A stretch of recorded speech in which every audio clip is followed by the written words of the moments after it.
देखो, इन 2022 जब मैंने फ्रीलांसिंग शुरू की तो मैंने बहुत सारी गलतियां की, मिस्टेक्स की, और इन सब चीजों के साथ मुझे बहुत सारी चीजें सीखने को भी मिली। इन गलतियों के बाद भी मैंने फ्रीलांसिंग को क्विट नहीं किया, बिकॉज मुझे जॉब कल्चर खुद पसंद नहीं था। फ्रीलांसिंग लोगों को भी इसी तरह से दिखती है, एक्साइटिंग है, फ्रीडम है, वर्क फ्रॉम एनीवेयर है, कोई बॉस नहीं है आपका। बट इसके साथ काफी स्ट्रगल्स, काफी अप्स एंड डाउन्स भी आते हैं। क्या आपको पता है 80% ऑफ फ्रीलांसर्स अपने फर्स्ट ईयर में ही इस जर्नी को क्विट कर देते हैं। और अगर आपको राइट वे पता है और अगर आप राइट वे और गुड स्ट्रेटेजी फॉलो करके इस जर्नी में आगे बढ़ते हो तो आप भी इसमें बहुत ज्यादा अच्छी सक्सेस पा सकते हो। मैंने फ्रीलांसिंग करके tens of thousands of dollar earn किए, बहुत सारे अच्छे क्लाइंट के साथ काम किया है, UK, US, Australia and many more countries. So इस वीडियो में हम बात करेंगे कि वो कौन सी 7 चीजें, अगर आप फ्रीलांसिंग जर्नी में हो या आप शुरू करने वाले हो, तो वो कौन सी 7 चीजें जो मैं खुद चाहता कि अगर मुझे पता होती तो ये जर्नी मेरे लिए और आसान हो जाती। सबसे पहला है लीड जनरेशन इज एवरीथिंग। देखो, जब मैंने लिंक्डइन शुरू किया था तो लिंक्डइन पे जब मेरी सबसे पहली जर्नी शुरू हुई थी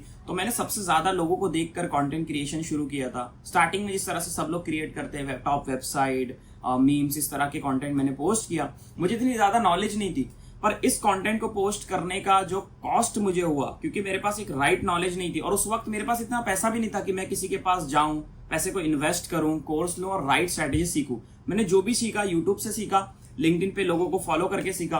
तो काफी महीने गुजर जाने के बाद, काफी महीने स्पेंड होने जाने के बाद मुझे पता चला कि मैं रॉन्ग कंटेंट पोस्ट कर रहा हूं। कंटेंट का सेंस मुझे आया और जब मैं राइट कंटेंट पोस्ट करना शुरू किया तो मुझे सबसे पहले मेरा क्लाइंट मिला। जब क्लाइंट मुझे मिला उसके पहले मुझे कम से कम, आई गेस अगर मैं देखूं तो 6 महीने से ज्यादा गुजर गया था विदाउट एनी क्लाइंट। लिंक्डइन पे कुछ जो ब्रांड स्पॉन्सरशिप कुछ छोटी आई थी, आई गेस सिर्फ 1000 रुपीज की जो ब्रांड स्पॉन्सरशिप मुझे मिली थी, बस वही।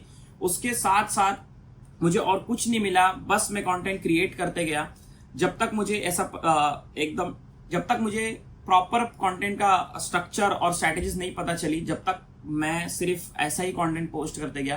क्योंकि लीड जनरेशन के बारे में मेरे को इतना सेंस नहीं था, ठीक है, पर अब मुझे पता चल गया कि लीड जनरेशन इज एवरीथिंग। किसी भी बिजनेस को रन करने के लिए lead generation is very important. जब लीड्स आएगी तो ही क्लाइंट क्लोज होंगे, तभी बिजनेस आगे ग्रो होगा और सस्टेन कर पाओगे, ठीक है। और बाय द वे, लिंक्डइन पे लीड जनरेट करना इन 2025 के ऊपर मैंने एक वीडियो बनाया है, आई बटन पे आ रही होगी, इसको क्लिक करो और पूरी वीडियो देखो। फिर साथ साथ में मैंने देखा कि लिंक्डइन पर अच्छा चल रहा है ना, और लिंक्डइन की जो सर्विसेज मैं प्रोवाइड करता हूँ इसको मैं अपवर्क पे भी लेके जा सकता हूँ। तो मैंने इसको अपवर्क पे एक्सटेंड किया। अपवर्क पे मैंने प्रोफाइल बनाया और वहां से भी मुझे काफी सारे प्रोजेक्ट्स मिले, बहुत ही अच्छे हाई पेइंग गिग्स वहां से भी मेरे पास आए। तो ये मेरा जब लीड जनरेशन चैनल स्ट्रांग हो गया तो मेरे पास एक अच्छा क्लाइंट बेस बन गया था। सेकंड पॉइंट है personal brand is a huge asset. Definitely personal brand ने मुझे इतना हेल्प किया है, कंटेंट क्रिएशन और LinkedIn was one of my best decision. इसका रीजन ये, आप सभी लोगों से पूछोगे, इसका रीजन ये ना कि जब भी मैं अपवर्क पे अगर कोई क्लाइंट आए तो मैं उसको कभी भी लिंक्डइन अपना दिखाता था तो मेरा लिंक्डइन ही दिखाना, मेरे फॉलोअर्स और मेरा लिंक्डइन प्रोफाइल, ऑप्टिमाइज्ड प्रोफाइल ही दिखाना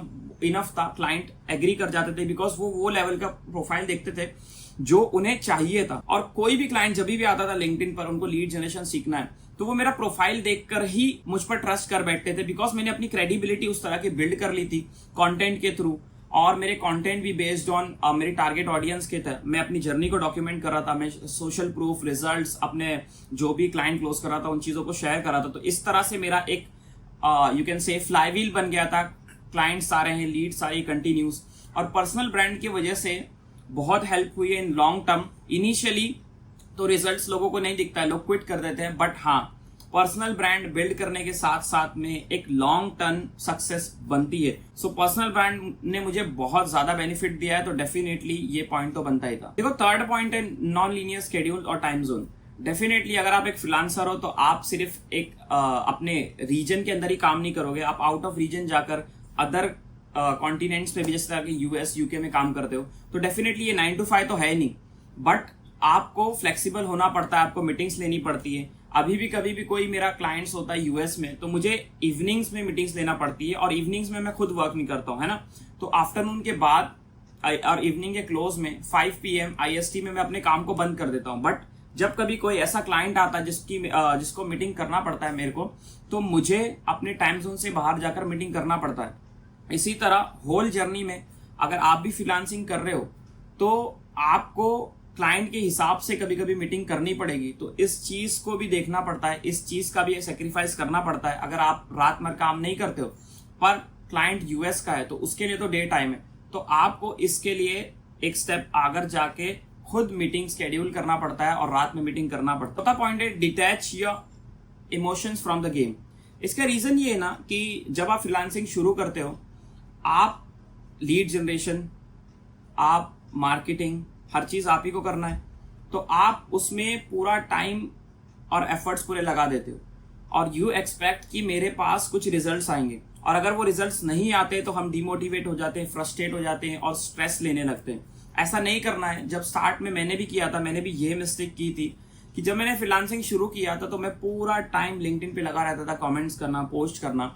इसका एक प्रॉब्लम और एक रीजन मैं उन क्रिएटर्स को भी दूंगा जिनको मैं फॉलो करता था, एंड आफ्टर मैंने उनको फॉलो करना अनफॉलो करना छोड़ दिया, फॉलो करना छोड़ दिया। उसका रीजन ये था ना कि उन लोगों ने इस चीज को प्रीच कर दिया था अगेन एंड अगेन, और एक नया बंदा जब इंडस्ट्री में आता है तो वो उन लोगों को बहुत सीरियस लेता है।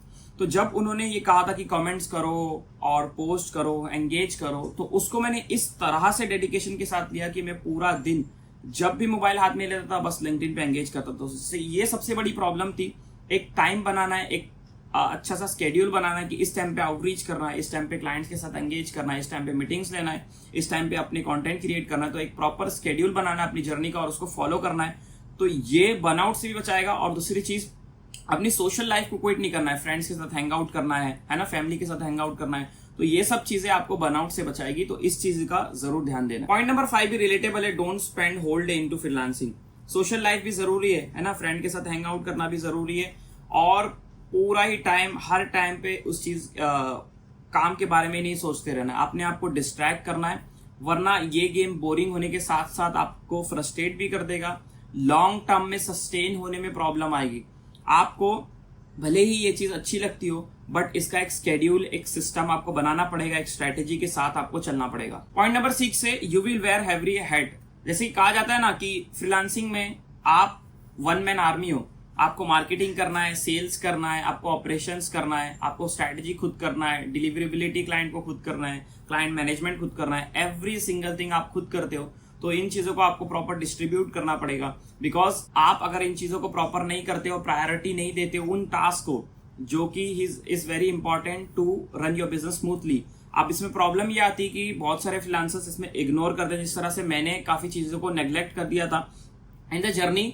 मैंने कंटेंट क्रिएशन पे बहुत ज्यादा फोकस किया था कि इनबाउंड लीड्स आ रही है। इनिशियली जब लीड्स आ रही थी तो अच्छा था, बट जब लीड्स आना स्टॉप हो गई तो ये एक प्रॉब्लम बन गई, और मेरा फोकस बस यही होता था कि मैं कंटेंट क्रिएट करूं, और मैंने आउटबाउंड और लीड जनरेशन पे ज्यादा फोकस नहीं किया था।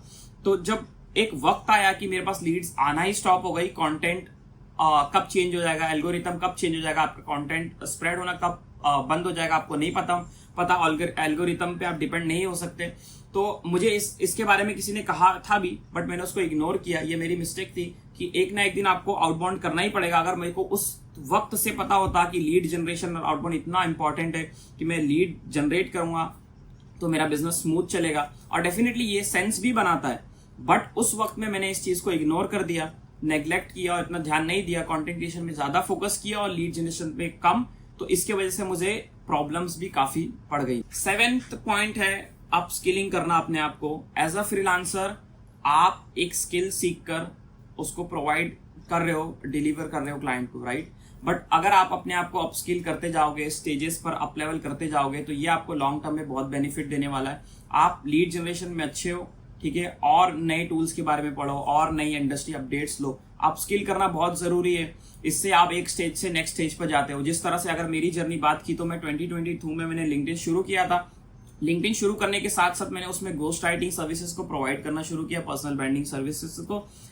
उन सर्विसेज के बाद मैंने फाइंड किया कि मुझे इन सर्विसेज में इतना हैप्पीनेस और इतना किक नहीं मिल रहा है, तो मैंने पर्सनल ब्रांडिंग को क्विट करके मैंने शिफ्ट किया कोचिंग पे, और कोचिंग शिफ्ट करते साथ ही मैंने अपने आप को अपस्किल करना शुरू कर दिया, किस तरह से मुझे कोचिंग करना है। क्योंकि मुझे कोचिंग करना अच्छा लगता था, तो मैंने कोचिंग इंडस्ट्री को अडेप्ट किया, कोचिंग कंसल्टिंग शुरू किया। काफी वक्त तक मैंने कोचिंग क्लाइंट को लिंक्डइन का लीड जनरेशन सिखाने लगा, कंटेंट क्रिएशन सिखाने लगा, बाकी बहुत सारी स्ट्रैटेजीज मैंने सिखाई।